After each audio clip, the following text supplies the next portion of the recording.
कसैया सैयद के थान राजा बलपरिया बामनगढ़ के थान जादू की मोहन जादू खान के रहने वाले अवगढ़ मासान बाबा धेरदास साई की घाट छोड़ो घाट की गटवारी दुल्हा बेर पिड़ुरिया बेर दादा महाराज देखो बदलापुर ओ बासापुर विधानसभा क्षेत्र से भारी मतों से अज्जू भैया दुबे को विजयी घोषित।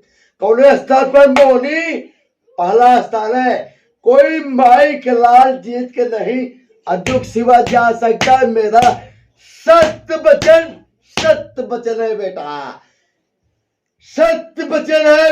बादशाहपुर विधानसभा क्षेत्र से हमारे गुरुजी अज्जू भैया भारी मतों से विजयी घोषित हो गए। कोई माई का लाल हरा नहीं सकता। मैं ऐसा मंत्र फेंकूंगा बेटा वो सब लुढ़ुस हो जाएंगे। यह हमारा वचन है। अज्जू भाई साहब को मैं देवी देवताओं के साथ में स्वागत करने के लिए मैं असमर्थ हूं और करूंगा, अवश्य करूंगा।